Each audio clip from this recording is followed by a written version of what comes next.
ବର୍ତ୍ତମାନ ସେ ଘରଚଟିଆ ସଂରକ୍ଷଣରେ ନବରଙ୍ଗପୁର ଫରେଷ୍ଟ ଡିଭିଜନ ପ୍ରମୁଖ ଭୂମିକା ଗ୍ରହଣ କରିଥିବା ଯୋଉ ବନାଗ୍ନି ଏଇଟା ସବୁଠୁ ଗୋଟେ ବଡ ବିପଦ।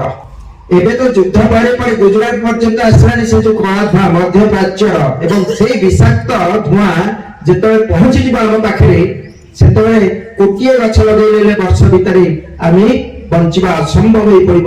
ଆମେ ଗଛ ଲଗାଉଛୁ କିନ୍ତୁ ଗଛର ସୁରକ୍ଷା ପାଇଁ ଯେତିକି ଦାୟିତ୍ୱ ନେବା କଥା ସେତିକି ନଉନାହୁଁ। ଫଟୋ ଉଠେଇଦେଲୁ, ଗଛ ଲଗେଇଦେଲୁ, ପେପରରେ ବାହାରିଗଲା, ତାପରେ ସେ ଗଛ ବଞ୍ଚିଲା କି ନ ବଞ୍ଚିଲା ଯଦି ନିର୍ମଳ କରିବାର ଅଛି ତାହେଲେ ଗଛ ହିଁ ଲଗେଇବା। ଗଛର ବିକଳ୍ପ ନାହିଁ। ଗଛକୁ ସବୁଜ ସୁଲଭ ବୋଲି କୁହାଯାଏ, ପ୍ରାକୃତିକ ଶୀତଳୀକରଣ ଯନ୍ତ୍ର ବୋଲି କୁହାଯାଏ। ଆଗ ଯେତେବେଳେ ଆମେ ଶୋଉଥିଲୁ ରାତି ଅଧରେ ନିଶାର୍ଥରେ ଗୋଟେ ଗୀତ ଶୁଣା ଯାଉଥିଲା ପ୍ରକୃତିର, the poem of the earth never ends ବୋଲି କୁହାଯାଏ ଜନ୍ କିଟ୍ସଙ୍କର। ପ୍ରକୃତିର ସଙ୍ଗୀତ କେବେ ହେଲେ ସରେ ନାହିଁ। ସେ ଅଣୁଜୀବ ମାନେ ମରିଗଲେଣି।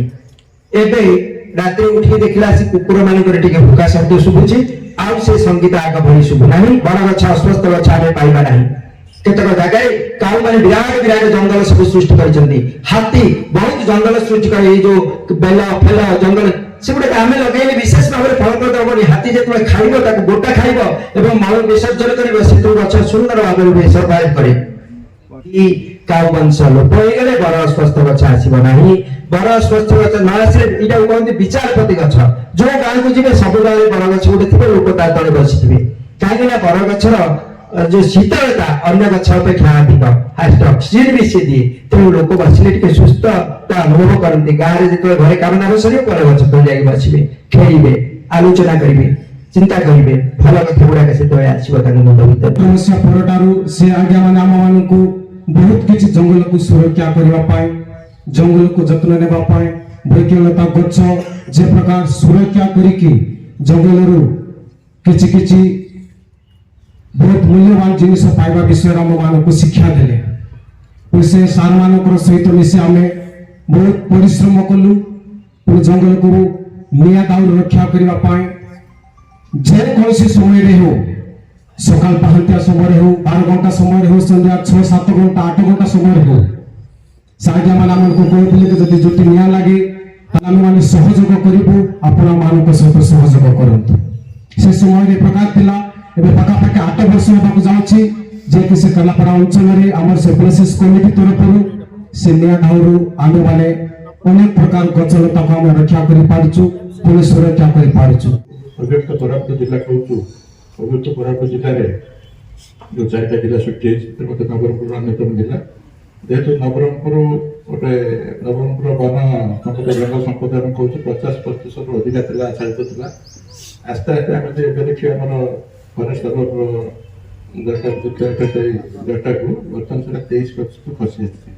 ପାଖାପାଖି ଆମେ 27% ଜଙ୍ଗଲ ନଷ୍ଟ କରିସାରିଲୁଣି, ତାର ଅଧୀନରେ ଅଛି। ତା ସହିତ ଆମେ 45,000 ପାଖାପାଖି ଯୋଉ ଇଣ୍ଡିଭିଜୁଆଲ ଫରେଷ୍ଟ ବ୍ୟକ୍ତିଗତ ଯୋଉ ଆମର ଫରେଷ୍ଟ ଟାଇଟଲ ଦିଆହେଇଛି ସେଥିରେ 45,000 ଉର୍ଦ୍ଧ୍ୱ ବା 23,592ଟି ଫରେଷ୍ଟ ଆକ୍ଟରେ ଆମେ ଟାଇଟଲ ଇସ୍ୟୁ କରିସାରିଛୁ। ସେଥିରୁ ମଧ୍ୟ ଆମେ 40,000 ହେକ୍ଟର ବା 1 ଲକ୍ଷ ଏକର ଜମିରେ ଆମେ ଇଣ୍ଡିଭିଜୁଆଲ ଫରେଷ୍ଟ ରାଇଟ୍ ଦେଇଛୁ। ତେଣୁ ବର୍ତ୍ତମାନ ସମୟ ଆସିଛି, ଯେହେତୁ ଏତେ ସବୁ ଜିନିଷ ଆସିଗଲାଣି, ଏତେ ସବୁ ଜିନିଷ ଆମ ସମ୍ପଦ ଅବକ୍ଷୟ, ଜଙ୍ଗଲ ସମ୍ପଦ ଅବକ୍ଷୟ ହେଲାଣି, ସମସ୍ତ ସଚେତନ ହେବା ଦରକାର। ସବୁ ଜାଗାରେ ଗୋଟେ ବାର୍ତ୍ତା ଯିବା ଦରକାର, ସଚେତନ ବାର୍ତ୍ତା ଯିବା ଦରକାର। ଆମେ ଯାହା ଜଙ୍ଗଲ ଅଛି ଆମେ ତାକୁ ସଂରକ୍ଷଣ କରିବା। আমার জঙ্গল একটা সুরক্ষা করলে আমার মঙ্গল আছে, সেটা বি আমি সুরক্ষা নেব আছে। খালি পানি ঠিক আমার অসুবিধা আছে, গোটে পোখরী পুরাটা গোটা কি ভিতরে দেবাকে পড়ছি গাই গরু পানি খাইবার অসুবিধা। আমরা এই চেষ্টা গুলা তো পানি নাই, সব খায় সে যন্ত্রা আমরা তল গাড়তে লাগে, গাই গরু যাইকে না পারবা পোখরী করতে পাই বলি ফের মানে অনুরোধ করবি আছে।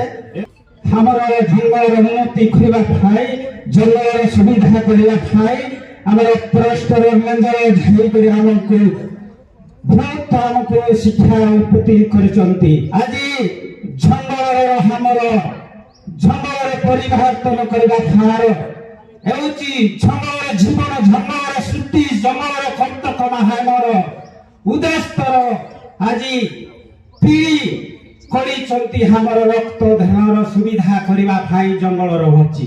ମଣିଷର ଜୀବନର ଠାର ସରିବା ରକ୍ଷା କରିବା ପାଇଁ ଜଙ୍ଗଲର ପତ୍ରର ଆମର ଜୀବନର ଦେହାନ୍ତର କରିବାର ସୁବିଧାର ଅନ୍ତ କରିବାର ସୁବିଧାର କରିବାର ଯେତେ ପାଣିର ସୃଷ୍ଟି ଅସ୍ତି କରିବାର ଜଙ୍ଗଲରେ ଆମର ପାଣିର ହସ୍ତ ହତ୍ୟା ଖାରି ଆମର ଜଙ୍ଗଲରେ ଅଛି।